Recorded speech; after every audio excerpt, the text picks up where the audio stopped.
আসসালামু আলাইকুম। হ্যালো দর্শক, আসলে আমরা যারা ডেয়ারি খামার করি এবং খামার সম্পর্কে আমাদের কিছু ধারণাও নেই।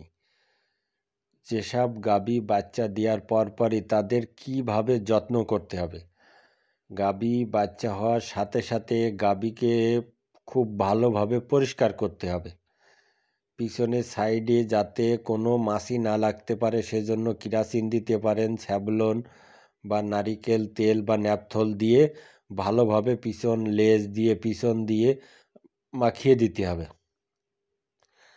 এবং বাচ্চা হওয়ার সাথে সাথে বাছুরের দুধ খাওয়ানোর চেষ্টা করতে হবে, কারণ ওই শাল দুধ বাছুরের জন্য অনেক উপকারী। এবং ঠান্ডা যাতে না লাগে গাভীকে, সেজন্য আমাদেরকে অবশ্যই খেয়াল রাখতে হবে। এবং গাভীর যদি ঠান্ডা বেশি দেখা যায় ঠান্ডা লেগেছে, তাহলে ফ্লোর মেট আছে, চট বিছিয়ে দিতে হবে বা খড় বিছিয়ে দিতে হবে, যাতে আরামদায়কভাবে সে থাকতে পারে। কেননা এখন ওর যে বাচ্চা প্রসবকালীন সময়, বাচ্চা হওয়ার পরে অনেক ধকল যায়। অনেকে দেখবেন বাচ্চা হওয়ার সাথে সাথে অনেক রক্তক্ষরণও হয়। এতে গাভীর অনেক সমস্যাও দেখা দিতে পারে। এই জন্য বলবো, গাভীকে সবসময় ভালোভাবে রাখতে হবে। এবং বাচ্চা হওয়ার সাথে সাথে আপনি কুসুম গরম পানি বা চিটে গুড় বা 1.5 কেজি গমের ভুসি, 50 গ্রাম লবণ মিশিয়ে গাভীকে খাওয়াই দিতে হবে। এবং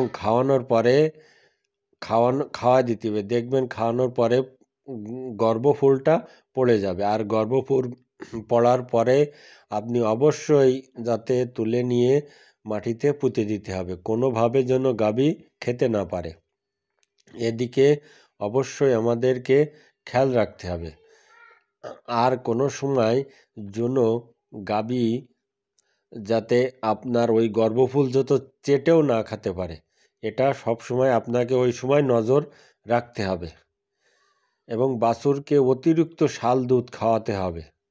এবং আরেকটা কথা হলো যে গাভীর ওই যে শাল দুধ বের হয়, সাথে অতিরিক্ত মাত্রায় ক্যালসিয়ামও বের হয়। এই জন্য গাভীকে অতিরিক্ত মাত্রায় কাঁচা ঘাস খাওয়াতে হবে।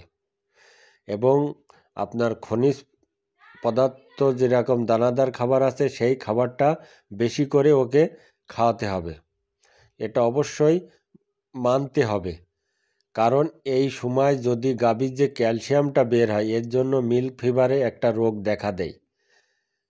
এই জন্য বলবো গাভীকে এভাবে এদেরকে যত্ন করে গড়ে তুলতে হবে। কারণ আরেকটা কথা হলো, গাভীর যখন পিছনে আপনার সাইড দিয়ে বাচ্চা হয়, ওই বাচ্চা হওয়ার পরে দেখবেন ওই জায়গায় মশামাছি পড়লে জীবাণু তৈরি হয়। এই জন্য অবশ্যই ওই জায়গাটা পরিষ্কার করতে হবে।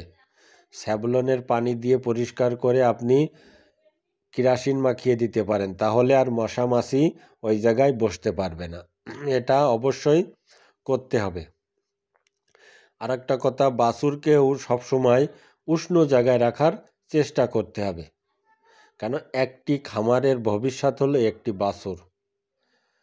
দুধটা জিনিস না, কিন্তু বাছুরটাই আপনার খামারের ভবিষ্যৎ, হোক ষাঁড় বাছুর হোক বকনা বাছুর। এই জন্য একথা আপনাদেরকে অবশ্যই মানতেই হবে। কিন্তু আমরা যারা নতুন খামার করি, কিন্তু এসবগুলো আমাদের এটা ধারণা নেই। এসবগুলো অবশ্যই আমাদের ধারণা করতে হবে, জ্ঞান অর্জন করতেই হবে। কারণ আমি একটা গাভী পালন করতেছি। গাভী পালন করার পরে যদি গাভী বাচ্চা হওয়ার পরে যদি কোনো সমস্যা দেখা দেয়, অনেক ক্ষেত্রে সমস্যা কি, আপনার মিল্ক ফিভার একটা রোগ আছে, সেটি বেশি দেখা দেয়, যেরকম দুধ জ্বর বলে। এই জন্যই বলবো, গাভীকে অবশ্যই ক্যালসিয়াম জাতীয় খাবারটা বেশি খাওয়াতে হবে এবং কাঁচা ঘাসটাও বেশি খাওয়াতে হবে। এটা অবশ্যই মানতে হবে। আর একটা কথা হলো, গাভী এই বাচ্চা হওয়ার পরে অনেক দিন রক্তক্ষরণ হয়, সেই জন্য তার একটু ভালো মন্দ খাবার দিলে তাড়াতাড়ি তার শরীরের ঘাটতিটা পূরণ করতে পারে। কিন্তু আমরা অনেকেই ভুল করি যে খাবার আমরা ভালো মন্দ দিতে চাই না, শুধু শুকনো খড় দিয়ে থাকি, যে বলি যে ওর কাঁচা নাড়ি। আসলে কাঁচা নাড়িতে কোনো সমস্যা হয় না। আপনি পরিমাণ মতো খাবার দেন, বেশি দেওয়ার দরকার নেই, পরিমাণ মতো খাবার দেন, তাহলে ও যে দখল যায়, ঘাটতি থাকে, সেটা খুব তাড়াতাড়ি ও পূরণ করে পূর্ণ শক্তি নিয়ে ফিরে আসতে পারে। আমরা কিন্তু এটি আসলে বারবার বলি, কিন্তু এটি অনেকেই মানেন না। অবশ্যই এটি মানতে হবে আমাদেরকে।